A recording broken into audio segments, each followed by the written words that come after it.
இருக்கு. ஒரு மாணிக்கத்தினுடைய ஒளி பளிச்சுன்னு இருந்தா வேணும்னு அந்த சேத்துக்குள்ள நான் அழுத்திவிட்டேன்னு சொன்னா சேரு ஒளிய வெளியில வர்றதுக்கு விடுமா? வரவே வராது. இல்லையோ? மாணிக்கத்தை போல ஜீவாத்மா, அவனுடைய ஒளி அதீதமான ஒளி, அவனுடைய ஞானம் தர்மபூத ஞானம். அந்த ஞானம் வெளியில புறப்படாத அளவுக்கு சேரு மூடுறது. அந்த சேரு தான் சம்சாரம் என்னும் சேரு. அந்த பிரகிருதி சம்பந்தம் இருக்கிறபடியால சேரு மூடின்னு இருக்கிறதுனால வெளியில தெரியல. பிரகிருத்தியை தொலைச்சுட்டோம், அப்ப ஆத்மஸ்வரூப ஞானம் வெளிவருகிறது. கண்ணன் கீதையில தெரிவித்தார், அவனுடைய ஞானத்தை அஜ்ஞானம் மூடுகிறது. அஜ்ஞானம்ங்கிறது அவித்யை, அவித்யங்கிறது கர்மரூபமான அவித்யை. அந்த மூடுறது எப்படி தெரியுமா இவனை தாக்குறது? நாமும் ஆத்மா, நம்ம இடத்துல ஞானம் இருக்கு. சாமி எது மூடுறது? இப்போ சூரியன் ஒளி பளிச்சுன்னு இருக்கார், நடுவில் மேகம் மூடித்து பாருங்க, நல்லா பளிச்சுன்னு தான் இருக்குது. நம்ம ஆரம்பிக்கிறச்சே 7:15 நல்லா தான் இருந்தது. 7:15 ஒரு 7:45 7:50 ஆச்சு, கொஞ்சம் இருள் கவிஞ்சின்னு வந்தது. இப்போ தேவையில்லை, முடிச்சுடலாங்கிற நம்பிக்கை வந்துடுச்சு. அதனால சூரியனிடத்து ஏதோ மூடுறது இல்லையோ, மேகக்கூட்டம் மூடுகிறது. சூரியன் இருக்கார், ஒளி எங்கேயும் போல ஒளியும் இருக்கிறது. ஆனால் எனக்கு தெரிய விடாத அளவுக்கு மேகக்கூட்டம் மறையிறது. மேகம் போடுத்து காத்தால போகணும், காத்தடிச்சதுன்னா மேகக்கூட்டம் நகரும். நகர்ந்த உடனே சூரியனுடைய ஒளி தெரிகிறது. ஆத்மா இருக்கிறார், ஆத்மாவுக்கு ஒளி இருக்கிறது. அந்த ஒளியை எந்த மேகக்கூட்டம் மறைக்கிறது? ஏதோ ஒரு மேகம் மறைக்கணும். அந்த மேகத்தை தள்ளணும், தள்ளினாத்தான் ஆத்மாவுடைய ஒளி தெரியும். எந்த மேகக்கூட்டம் மறைக்கும்? ரொம்ப ஆச்சரியமா கண்ணன் தெரிவித்தார், அஜ்ஞானம் அவித்யா கர்ம, இந்த மேகக்கூட்டம் தான் மறைக்கும். அனாதி காலமா பிறந்து பிறந்து பிறந்து தேகமே ஆத்மா, தேகமே ஆத்மா, தேகமே ஆத்மா இப்படிங்கிற அகங்காரத்தோடையே இருந்து அந்த தேகமே நான் நினைச்சுட்டு இருக்கிறதுனாலே நானே சிங்கன், நானே புலி, நானே கல்லு, நானே மனிதன், நானே பெண், நானே உயரன், நானே குள்ளம் என்று அதற்கு தகுந்தாப்பல செயல்களில் ஈடுபடுறான். நான் ஆத்மான்னு தெரிஞ்சுட்டு செயலில் ஈடுபடாமல் நான் இந்த உடல்னு தெரிஞ்சுட்டு செயல்களில் ஈடுபடுறான். நான் ஆத்மானு தெரிஞ்ச செயல்களில் ஈடுபட்டா செயல் என்னவா இருக்கும்? நன்னா யோசிப்பாருங்க. நான் ஆத்மானு புரிந்து கொண்டு அதற்கு தகுந்த செயல்களில் ஈடுபட்டால் செயல் என்னவா இருக்கணும்? நான் ஆத்மானு தெரிஞ்சுட்டேனாலே அப்ப பகவானுக்கு சேஷபூத்தன்னு தெரிஞ்சுட்டேன்னு அர்த்தம். ஏன்னா ஆத்மாவுக்கு அடையாளமே எது? பகவத் சேஷத்தன் தான் அடையாளம். அப்ப என்னை யாருன்னு நான் ஒழுங்கா தெரிஞ்சுட்டேன். அப்ப அதுக்கு தகுந்துதான் செயல்பாடுகள் இருக்கும். பகவானுக்கு திருப்தி ஏற்படுறாப்பிலேயே தான் என் செயல்பாடு இருக்கும். ஏன்னா எப்ப நான் அவருக்கு அடிமைன்னு தெரிஞ்சு போச்சோ அப்ப அந்த அடிமை ஆண்டானுக்கு திருப்தி ஏற்படுற அளவுக்கு தானே நடந்துக்கணும். ஒருத்தர் இடத்துல முதலாளிகிட்ட வேலை பார்க்குறோம், வேலை பார்க்கறதெல்லாம் 25% தான். அவர் மனசுக்கு பிடிச்சாமல் நடந்துக்கணும், அதுதான் ரொம்ப முக்கியம். இப்போ 10,000 கொடுக்குறார், நாலுலேருந்து 15,000 கொடுக்கணும்னு சொன்னால் அதுக்கு தகுந்த மாதிரி பேசிக்க வேண்டியதான். அதுக்கு தகுந்த மாதிரி நடந்துட்டா போரும்னா இது லோகத்திலே பகவத் விஷயத்தில் நிஜமாவே பண்ணலாம். ஏன்னா பகவானுக்கு நாம் அடிமைங்கிறது உண்மை. இவர் என்ன பெறலை, இவர் எனக்கு சரீரம் கொடுக்கல, ஒன்றுமே பண்ணவில்லை. ஒருத்தனுக்கு ரொம்ப நாளாக சம்பள உயர்வு கேட்கணும்னு ஆசை. முதலாளிகிட்ட எப்போ கேட்கலாம்னா அவர் எப்போ பார்த்தாலும் கடுகடுன்னே இருக்கார், சிரிக்கவே மாட்டேங்கிறார். பக்கத்து வீட்டுக்காரன் சொல்லி வச்சா இன்னொரு வேலைக்காரன் அவர் சிரிக்கச்சே கேளு கொடுத்துருவார்னு சொல்லி வச்சுட்டான். நான் வாய்ப்பு எதிர்பார்த்துருந்தேன், எப்போ இவர் சிரிப்பர் அப்படின்னு பார்த்துருந்தா ஒரு நாள் இப்போ எண்ணெய் கடையிலேருந்து வாங்கிடுவா. எண்ணெய் வாங்கின்றதுக்காக கோணிப்பை எடுத்துன்னு போனேன். நான் ஒரு முட்டாள், எண்ணெய்க்கு பாத்திரத்தை எடுத்துன்னு போகாமல் கோணிப்பை எடுத்துன்னு போனேன். போன உடனே அதை பார்த்து பரிகாசமாக சிரிச்சாரே முதலாளி. கோணியில் எண்ணெயை வாங்கிட்டு வந்தால் கொட்டி போயிடாதா கடையிலேருந்து வர்றதுக்குள்ளே? இவன் என்ன கோணியை வாங்கிட்டு போகிறான்னு சிரிச்சானோ இல்லையோ. ஐயா எப்போ சம்பள உயர்வு கொடுக்குறீர்கள் அப்படின்னு கேட்டால் எப்படி ஆகுமோ? நாம் பண்ணிட்டு இருக்கிறது அப்படி தான் இருக்கு. பகவான் சிரிக்கிறார். எதை நினைச்சு தெரியுமா? இவன் இன்னான்னே புரிஞ்சிக்காம ஏதோ வியாபாரம் பண்ணிட்டு இருக்காம நம்ம பத்தியை தெரிந்து கொள்ளவில்லை. பகவத் சேஷபூதன் ஜீவாத்மான்னு தெரிஞ்சுக்காமல் தனக்கே அடிமைன்னு புரிஞ்சுட்டு தேகாத்மா அபிமானத்தோட தேகத்துக்கு வேண்டிய செயல்களையே பண்ணிட்டு இருக்கார். என்ன பெருமாள் சிரிக்கிறார். உள்ள போய் சேவிக்கிறோம், சிரிச்ச திருமகண்டலத்தோட பெருமாள் ஆச்சரியமா எழுதிருக்காருன்னா அது என்ன சிரிப்பு தெரியுமோ? இந்த முதலாளியோட சிரிப்பு. இப்போ ஒரு முதலாளியை பார்த்தோமோ இல்லையோ, இதே சிரிப்பைத்தான் அவர் சிரிச்சுட்டு இருக்கார். ஒன்றும் தெரியாமல் ஆத்மஸ்வரூபத்தையே தப்பா புரிஞ்சுட்டு என்னமோ தனக்குன்னு செஞ்சுட்டு இருக்கான். எங்க போறான் பார்த்துருவோம் அப்படிங்கிறதுக்காக சிரித்து கொண்டு இருக்கிறார். எதுக்காக சொல்ல வந்தேன்னா, அப்படி பகவான் தான் சத்தியமும் பண்ணி நமக்கு சொல்லுகிறார்னால் அவர் சிரிக்கும் போது நாம போய் சம்பள உயர்வு கொடுறோமே. அப்ப ஆத்மஸ்வரூபம், ஸ்வரூபத்தை அறிந்திருப்பவன் பகவானுக்காகவே செய்வன். அந்த ஸ்வரூபத்தை தப்பா புரிஞ்சுட்டு தேகமே ஆத்மான்னு புரிஞ்சுட்டா, பகவானுக்கு அடிமைன்னு தெரிஞ்சுட்டா அவருக்கு பிடிச்சதையா செய்வோம். தேகமே ஆத்மான்னு புரிஞ்சுட்டா அப்ப தேகத்துக்கு எது பிடிக்குமோ அதைத்தான் செய்வோம். தேகத்துக்கு பிடித்தது சாஸ்திர சம்மதமா இருக்க போறதில்லை. இருக்கும் தேகத்துக்கு பிடிச்சது ஓரளவுக்கு சாஸ்திர சம்மதமா செய்யலாமே தவிர தேகமே நான் தப்பா புரிஞ்சுட்டேன்னால் மேற்கொண்டு என் செயல்பாடுகள் தப்பாகத்தான் போகும். அப்பதான் பாப புண்ணியங்களை சம்பாதிக்கிறோம். ஆத்மா பகவானுக்கு சேஷபூதன்னு தெரிஞ்சுண்டு செயல்பட்டா பாப புண்ணியமே சேராது. ஆத்மா தேகம்னு தப்பா புரிஞ்சுண்டு செயல்பட்டா அந்த தவறுதான் பாப புண்ணியத்தை நமக்கு சேர்த்து விடுகிறது. இது அனாதி காலமான கர்மா.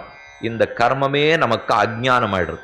கர்மா இருக்கிறதுனால பகவத் விஷய ஞானம் வர மறுக்கிறது. அப்ப அஜ்ஞானம். அஜ்ஞானம்ங்கிறது தான் மேகக்கூட்டத்தை போன்ற இருட்டு. ஜீவாத்மாவுக்கு ஞானம் இருக்கு, அந்த ஞானத்தை ஒளிவிட முடியாத அஜ்ஞானம் அவித்தை மறைத்து கொண்டிருக்கிறது. சரி சுவாமி, ஜீவாத்மான்னு சொன்னீர், ஜீவாத்மா தான் அணுஸ்வரூபம் இல்லையோ? சூரியன் இவ்வளவு பெரியவரா இருக்கார், யோசிச்சு பாருங்க. சூரியன் இத்தனை பெரியவரா இருக்கிறச்சு அவருக்கு ஒளி ஆயிரமா இருக்கு. அதை மேகம் போய் மறைக்கிறதுன்னா புரியுது. ஏன்னா சூரியனும் ஒரு பொருள் தெரியறார், மேகமும் ஒரு பொருள் தெரியறது.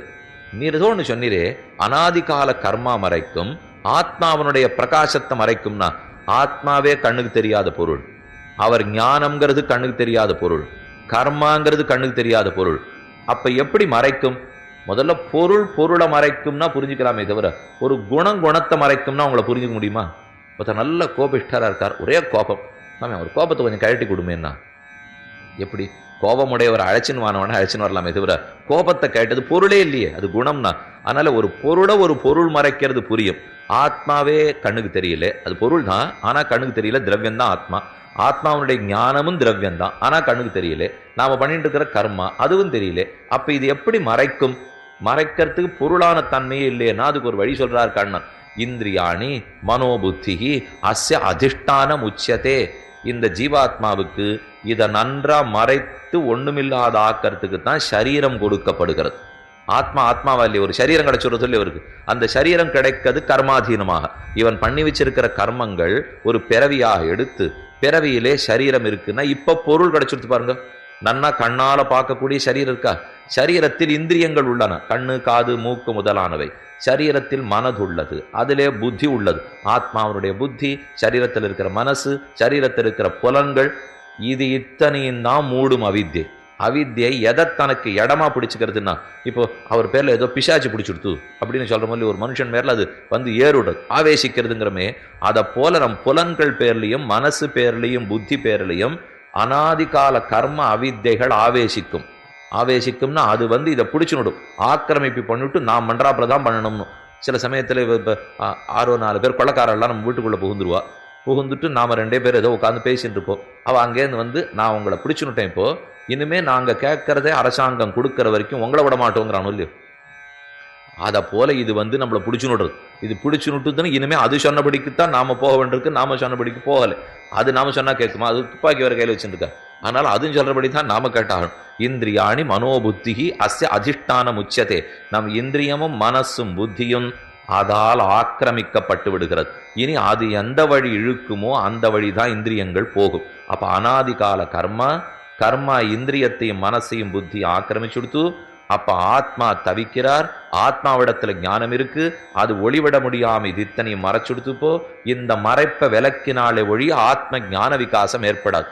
ஆத்ம ஞான ஒளியா பிரகாசமா இருந்தாலே ஒழிய பகவத் சேஷபூதன்கிறதுக்கு தகுந்தா போல எத்தையுமே நம்ம செய்ய மாட்டோம். அப்ப இதை செய்ய வைக்கிறதுக்கு ஏது வழின்னு பாண்டாள் ஆழ்வார் பாசுரத்தில் தெரிவித்தார். என்னையாளும் வன்கோ ஓரைந்திவை பெய்திரா பகல் மோதி விடுத்திட்டு உன்னனான் அணுகாவகை செய்து போதி கண்டாய். 7ஆம் பத்து முதல் திருவாய்மொழி. ஆசிரியமான பாசுரம். உன்னிலா ஐவரால் குமை தீர்த்தி என்னையுன் பாத பங்கயம் நன்னிலா வகையே நலிவானின்ன மெண்ணுகின்னாய். விண்ணுளார் பெருமானே உன்னை வந்து சேராத்தத்துக்கு எனக்கு வலவிரிச்சா போலே இந்திரியங்களை வைத்திருக்கிறாய். இந்த சரீரமும் புலன்களும் நீ விரித்து வைத்திருக்கிற வலைகள், அதுல சிக்கி கொண்டுதான் கிட்டக்க வர முடியாது இருக்க. என்னை ஆளும் வன்கோ ஓர் 5 பெய்திராப்பகல் மோதிவித்திட்டு என்னை ஆண்டு வேற வழி இல்லாம ஆவேசிச்சிருக்கிற 5 சுவாமி, 5 ராஜாக்கள். நீ ராஜாங்கிறத மறந்து போய் இந்த 5 பேர் எனக்கு ராஜாவாயிட்டார்கள்.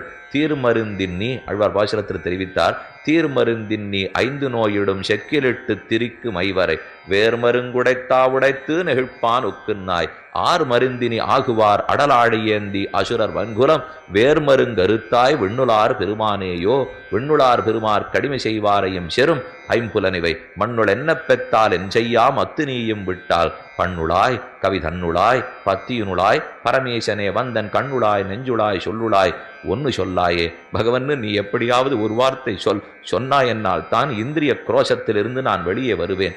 இல்லையெனில் இந்த 5 பேர் நம்மை படுத்தும் பாடு தாங்க முடியவில்லை. 5 திசை வலித்து எத்துகின்றனர். 5 பேரும் ஓரோரு இடத்துல என்னை பிடிச்சு நெட்டி தள்ளுகிறார்கள்.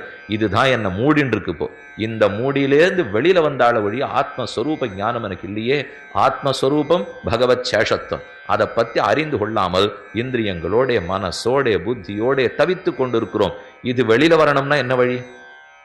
வழியை ரொம்ப நாழியாக கொண்டிருக்கோம் நம்மளும். இப்போ என்ன நன்னா சிக்கின்னு இருக்கோன்னு தெரியறதே தவிர சிக்குதல்லேருந்து வெளியில வந்தாக வேணும் இல்லையோ.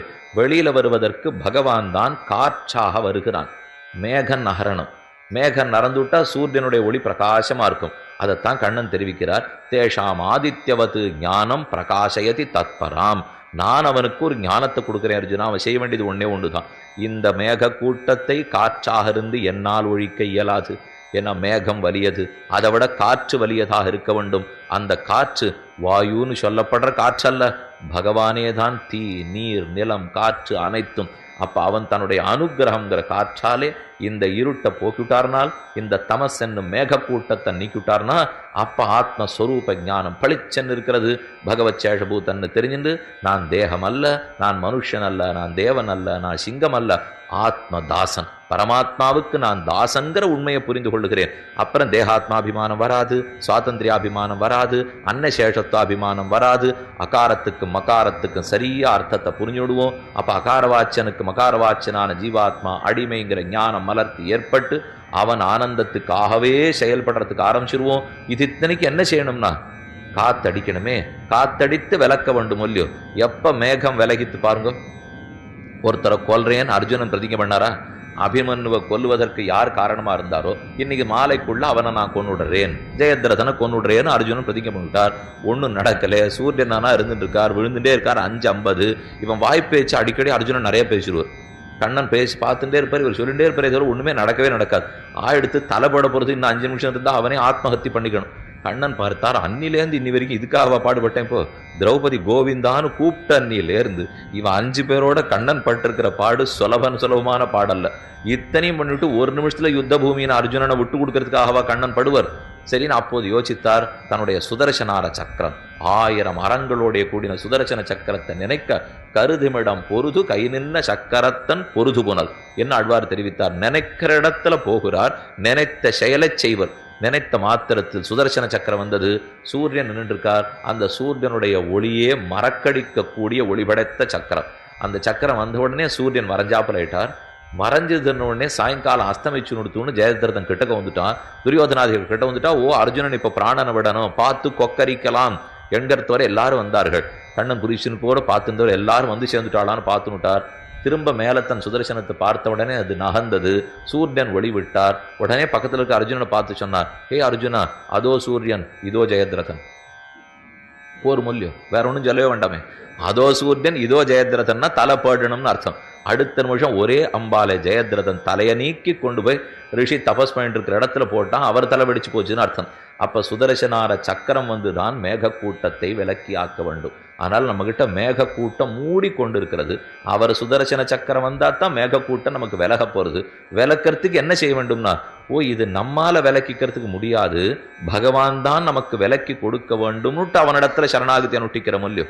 அந்த சரணாகதி அனுஷ்டிக்கிறதுக்கு ஒரு ஞானம் வேணுமே சுவாமின்னா, அந்த சிறு ஞானம் மக்களுக்கு வராது போயிடாது. ஓரளவுக்கு ஞானம் இருக்கிறச்சே ஒரு நம்பிக்கையை மட்டும் வளர்த்துடணும். இப்ப இதெல்லாம் வராது மாதிரி சரணாகதிக்கு ஞானம் வராது படுமோ என்று நாம கேட்டுக்கலாம். வாஸ்தவம் தான். இப்போ ஒரு பொண்ணுக்கு பைத்தியம் பிடிச்சிருந்தது. பைத்தியம் தெளியணும்னு வைத்தியர் இடத்துல போய் கேட்டா, கல்யாணம் பண்ணுங்கோ பைத்தியம் தீர்ந்து படும்னார். சரின்னு வாத்தியார் சுவாமி இடத்துல போய் கல்யாணத்துக்கு பேச ஆரம்பிச்சா, பைத்தியம் தீர்ந்த உடனே வாங்கோ கல்யாணம் பண்ணலான்னு விட்டார். இப்ப இது பண்ணா அது பண்ணலாமா, அது பண்ணலாம் இது பண்ணலாமான்னா, யாருக்குமே கொஞ்சம் கொஞ்சம் பைத்தியம் தெளிஞ்ச நிலைமையில வாழ்க்கையில வரும். வரச்சே கல்யாணம் பண்ணி வச்சுட்டா மேல பண்ணின்றதுனால மொத்தம் குணமாயிடும் அப்படின்னு தான் வச்சுக்கலாம். இதுவர எல்லாமே முடிந்து பற்றுவதுங்கிறது வாழ்க்கையில நடக்கவே நடக்காது. அதனால நமக்கு அப்பப்ப நல்லெண்ணெய் வருது இல்லையோ. இப்ப நித்தியப்படி காலத்தால 7-8 வருது இல்லையோ அப்படின்னு வச்சுக்க வேண்டியதுதான். தனுர்மாசத்தும் போது வரும், வர்றச்சே பெருமாளை சேவிக்கிறோம். அப்ப நல்லா திருப்தியா தானே சேவிச்சுக்கிறோம்னா, அதே சமயத்துல சரணம்னு அவர்கிட்ட கேட்டு வைக்கலாமே. இந்த 5 பேரும் படுத்துற பாடு தாங்களே, மேக கூட்டத்தை விலக்கி ஆகணும், உனக்கு நான் அடிமைங்கிற ஞானம் வளர்ந்தாகணும், நான் தாசன்னு தெரிஞ்சுக்கணும், அதற்கு என்ன செய்யணுமோன்னு பிரார்த்திக்கலாம் இல்லையோ. ஒரு நாள் பிரார்த்தித்தாலே செய்ய தயாரா இருக்கவர் 30 நாள் பிரார்த்தித்தா செய்யாது படுவரா? அனாதி காலமாய் இவன் எப்ப கேட்க போகிறான்னு எதிர்பார்த்திருந்தவர் முதல் சொல் சொன்னால் வாழ்ப்பை நடுவ விட்டு விடுவரா? பகவான் விட போறதில்லே. அதனால் அவர்கிட்ட பிரார்த்தித்து அவன் தன் சுதர்சனார சக்கரத்தை விட்டு இத்தை ஒழித்து விடுகிறான். அது ஒழிஞ்சு போடுத்துன்னா அகங்காரம் தொலைஞ்சு போடும். அகங்காரம் தொலைஞ்சு போடுத்துன்னா உங்கள் எங்கள்னு பிரிக்க மாட்டோம். உங்கள் புழக்கடை தோட்டத்து வாவியுள் செங்கல் நீர் வாய் நகிழ்ந்த ஆம்பல் வாய் கும்பினகான் என்ன உங்கள் எங்கள்னு பிரிக்கலாமா? எங்கள் குழுவினில் புகுதல் விட்டோம் என்ன பெரியாழ்வார் பாடினாரே, எங்கள்னு பிரிக்கலாமான்னா இந்த உங்கள் எங்கள் பிரிக்கிறதெல்லாம் அகங்காரத்தால வந்தது. இப்ப இவர் அகங்காரத்தாலையா பெரியாழ்வார் பாடிவிட்டார்? அகங்காரத்தால் ஆண்டாள் பாடினாளா? 2 பேருக்கு அகங்காரம் இல்லை. என்ன இவர்கள் பிரார்த்தித்து பெருமாள் வந்து மேக கூட்டத்தை போக்க வேண்டிய அவசியம்லாம் இல்லை. பிறந்த நாள் தொடங்கியே பகவத் பக்தியிலேயே வளர்ந்தவர்கள். அப்ப அவர்களுக்கு போய் இந்த அகங்காரம் வந்திருக்குமாண்ணா? அவளுக்கு வேற அகங்காரம். ஏதெனில் பாகவத அபிமானம்ங்கிற அகங்காரம். இந்த அகங்காரமே அவளுக்கு கிடையாது. நமக்கு தேகாத்மா அபிமான அகங்காரம் இருக்கே, அதெல்லாத்தையும் தொலைச்சிட்டா, அது கீழ்நிலையிலே படுத்து. இப்ப என்ன அகங்காரம்னா, நாம் அனைவரும் சேர்ந்து பெருமானத்தான் கிட்டணும்னு ஆசைப்பட்டு வந்திருக்கோம். அந்த சமயத்துக்குள்ள நீ பாட்டுக்கு தனியா கிடக்கிறையே, இந்த மாதிரி எல்லாம் பண்ணியானா பகவத் அபிமானம் நமக்கு போடும். பாகவத் அபிமானம் போடுங்கிறதுல ஒரு அபிமானம். அந்த அபிமானம் குற்றமாகாது. என்னன்னு புரியறதுக்காக சொல்றேன். இப்போ 30 நாள் உபன்யாசம் நடக்கிறது. கடைசி நாள் வங்கக்கடல் அடைந்த சாத்துமறை. சாத்துமறைக்கு எல்லாரும் வந்து கொண்டாட ஆரம்பிச்சிருவா. ஆறான ஒரு பெரிய மனுஷர் கூப்பிட்டுருப்பா. அவர் வந்து இப்படி நடந்தது அப்படி இருந்தது, அவர் அன்னைக்கு மட்டும்தான் வந்திருப்பார். ஆனால் வந்தவர் ஓஹோ இப்படி நடந்தது அப்படி நடந்தது அப்படி 30 நாளும் வந்தவாளுக்குள்ள ஆறானும் பேச விட்டு அது தேவையில்லை. ஏன்னா அனுபவமானும் பண்ணியிருப்பா. முதல்ல பேச்சுங்கிறதே இப்போ சொல்றவனுக்கும் பேச்சல்ல, கேட்கறவனுக்கும் பேச்சல்ல. ஏதோ பகவத் விஷயத்தை பேச போறோம், புறப்பட்டு போகிறோம், அவ்வளவுதான் நமக்கு இருக்கிறதே தவிர. அதனால ஒருத்தர் வர்றவர் ஏதானோ இந்த ஊர்ல பெரிய நீதிபதியா இருப்பார். அவர் இங்கேருந்து வந்து திருப்பாவை சங்கத்தமிழ் மாலை 30 தப்பாமே இங்கே பரிசுரைப்பார்னா அன்னைக்கு வந்துட்டு ஏதோ 2 பேச்சு பேசிட்டு ஒரே கொண்டாடுவார். இவர் அப்படி சொன்னார் அப்படி சொன்னார், அந்த பாக்கியம் எனக்கு இல்லை உங்களுக்கு இருந்தது, இப்படின்னு தான் எப்படியுமே அவர் சொல்ல போறாருன்னு வச்சுங்க. அதனால கொண்டாடுறச்சே நாம உடனே உபன்யாசகர் ஆமா அதெல்லாம் எனக்கு உண்டுன்னு சொல்லிக்க முடியுமா? கொஞ்சம் மாற்றித்தானே சொல்லி ஆகணும். அப்படிலாம் இல்லை சுவாமி, இனிமே தான் உங்க அனுகிரகத்தால் எனக்கு அந்த ஞானம்லாம் ஏற்படணும் அப்படின்னு சொல்லிக்கிறது வாஸ்தவம். ஆனா இன்னொருத்தர் மாற்றி கொண்டாடினார். இந்த சுவாமி யார் தெரியுமோ? நம்மாழ்வாரிடத்துல ஆசை இருக்கிறவர், ராமானுஜர் திருவடி சம்பந்தி. இந்த சுவாமி அவருக்கு இருக்கிற ஆச்சாரிய பிரதிபத்தி அவ்வளவுன்னு சொன்னா, அதெல்லாம் இல்லவே இல்லை சுவாமி. ஏன் அதெல்லாம் இருக்குன்னு சொல்லிக்கிறேன்னா சொல்ல முடியுமா? அப்ப எனக்குன்னு இருக்கிற பெருமையை சொன்னா நான் முடியாதுன்னு மறுத்துடணும். ஆனா பூர்வர்கள் சம்பந்தத்தை இட்டு சொன்னால் ஆம் ஆம்னு ஏற்றுக்கொள்ள வேண்டும். அது அபிமானம் தானே? அப்ப அதுவும் அபிமானம் தானே? அந்த அபிமான அகங்காரம் கூடுமோன்னா இது கூடும். எது கூடாது? அஜ்ஞானத்தால ஏற்பட்ட அகங்காரம் தான் கூடாதே தவிர ஞானம் வளர்ந்துட்டதுனால ஏற்பட்ட அகங்காரம் கூடாதுன்னு சொல்ல மாட்டார்கள். என் ஆழ்வாரே அபிமான துங்கன் செல்வன போல திருமாலேன்னு பாடினார் இல்லையோ? அபிமானத்தால உயர்ந்து இருக்கலாமா? இருக்கலாம். பகவத் அபிமானம் பாகவத் அபிமானம். ஒரே ஒரு விஷயத்தை மட்டும் சொல்லி முடிச்சுடுறேன். ராமானுஜன் உத்தந்தாதி திருவரங்க தமுதனார் பாடியிருக்கார். இது 2வது ராமானுஜன் உத்தந்தாதி. முதல் ராமானுஜன் உத்தந்தாதி 108 பாசுரத்தவர் பாடினார். மொத்த ராமானுஜ வைபவத்தே சொல்லி பாடினார். அதை கொண்டு போய் ராமானுஜர் இடத்துல கொடுத்தார். வாங்கி வாசி பார்த்து இது என்ன நம்ம பெருமை சொல்றது இப்படி கூடவே கூடாது, பூர்வாச்சாரியர்கள் இருந்த நாடு, நம்ம பெருமையே சொல்லக்கூடாதுன்னு கட்டி தூக்கி உள்ள வச்சுட்டார். லோகத்துல இன்னைக்கு அது நமக்கு கிடைக்கவே இல்லை. ஆனா அமுதனாருக்கு மனசுல குறுகுறுப்பு, அது என்ன ராமானுஜரை பத்தி 108 பாட்டு பாடாது போடுறது, நம்ம ஆச்சாரிய வைபவத்தை நான் சொல்லணும்னு ரொம்ப சாமர்த்தியமா பாசுரத்தை மாற்றிட்டார். ஏற்கனவே அவர் பெருமையை சொல்லியிருந்தார், இப்ப பெருமையை மாத்தி பாசுரத்தை மாத்தி சொல்றார். இடங்கொண்ட கீர்த்தி மழி செக்கிறவன் திருமழியாழ்வாரை பத்தி சொல்லுவர். வருத்தும் புறவிருள் மாத்தையும் பொய்கிப்பிரான் மறையின் குருத்தின் பொருளையும் பொய்யாழ்வாரை பத்தி சொல்லுவர். கோவலுள் மாமல்லால் தன்னுடன் கண்டமாட்டும் தமிழ் தலைவன் பெயாழ்வாரை பத்தி சொல்லுவர். முதல் பாதி பாசுரத்தாலே ஆழ்வார்களை பத்தி சொல்லிட்டு பின்னாடி பாசுரத்தாலே அந்த ஆழ்வார் திருவடியை தன் திருமுடியை விட்டு நீக்காம வச்சுருக்கிறவர் ராமானுஜர் இப்படின்னு பாடிட்டு 108 பாசுரத்தையும் கொண்டு போய் அவர் இடத்துல கொடுத்தார். வாங்கி வாசி பார்த்தார். இப்ப இல்லைன்னு சொல்லலாமா? இல்லைன்னுட்டா இப்போ ஆழ்வார் சம்பந்தம் இல்லை, திருமங்கி ஆழ்வார் சம்பந்தம் இல்லை, நாதமுனி சம்பந்தம் இல்லை, அளவந்தார் சம்பந்தம் இல்லைன்னு என்னமோ இல்லையோ பார்த்து அவர் இடத்துல புன்சிரிப்போடு ஆம் இருக்கட்டும் என்ன ராமானுஜர் அனுமதித்தார்னு சரித்திரம். அதனால நமக்குன்னு இருக்கிற ஆர்ப்ப அகங்காரம் கூடாதே தவிர பகவத் அபிமானத்தாலே கூடும். இந்த உள்ள கிடக்கிற பாகவத பெண்களையும் வாளுக்கு வேண்டிவா, வெளியில இருக்கிறவர்களையும் வாளுக்கு வேண்டிவா. அப்ப ஒத்தருக்கு ஒத்தர் நாம சேர்ந்து அனுபவிக்க போறதுல போய் இப்படி கெடுத்துட்டியே, நீ சேர்ந்து வர வேண்டாமா? பரவானஸ்மி காகுத்ஸ்த என்னும் தாசபூதா ஸ்வதசர்வே ஹியாத்மான பரமாத்மனா என்னும் தாசோகம் கோசலேந்திரஸ்ய என்னும் அச்சுத அகம் தவாஸ்மி என்னும் எத்தனையோ 100 பிரமாணங்களை பார்த்தால் பகவானுக்கு அடிமை ஜீவாத்மா, அடிமைக்கு எதிர் அகங்காரம், சுவாதந்திரியம், அன்னசேஷத்துவம் அத்தை தொலைத்து பகவத்தாசன்னு தெரிந்து கொள்ளுகிறான். இந்த மூடின்றிருக்கிற மேகத்தை விளக்க வேண்டியது எது? கிழியே பார்த்தோம். ஆறுமருந்தினி ஆகுவார் அடலாழியேந்தி அசுரர் வன்குலம் தீர்மருந்தினி செக்கு நோயிடும் செக்கிலிட்டு திரிக்கு மைவர். இது இத்தனையும் தொலைக்க வேண்டியது ஆறு மருந்தினி ஆகுவார் அடல் ஆழியேந்தி. சக்கரத்தாழ்வாரை சேர்த்து வச்சிருக்கிற கையில பிடித்த பகவான் தான் என்னுடைய இத்தனையும் போக்க போறான்னு சொன்ன முடியும். அப்ப எங்கள்ங்கிற இடத்துல ஏது அகங்காரம் மமகாரம் தோற்றமளித்தாலும் அது எங்கு போகும்? சங்குடு சக்கரமேந்தன் தடக்கையன் பங்கைய கண்ணானை பாட ஏலோர் எம்பாவாய். அவர் கையில பிடிச்சின்ற சங்க சக்கரம் தான் இதை நமக்கு போக்கி கொடுக்கும் என்ன பாசுரத்திலையும் தெரிவித்தாள். பங்கைய கண்ணானை பாடன்னு சொல்ல இவள் பாட பாட்டின் பேச்சின் இனிமையாலே இளங்கிடியேன்னு கூப்பிட அவளும் இந்த கோட்டியில சேர எல்லாருமாக நந்தகோபாலன் திருமாளிகை அடைந்தார்கள்ங்கிறது நாளைய பாசுரம். மேலே சொல்ல வேண்டிய அர்த்தங்களை நாளை காலை இந்த கோட்டியிலே விண்ணப்பிக்கிறேன். இப்போது 15வது பாசுரத்தை அனுசந்திக்க பிரார்த்திக்கிறேன்.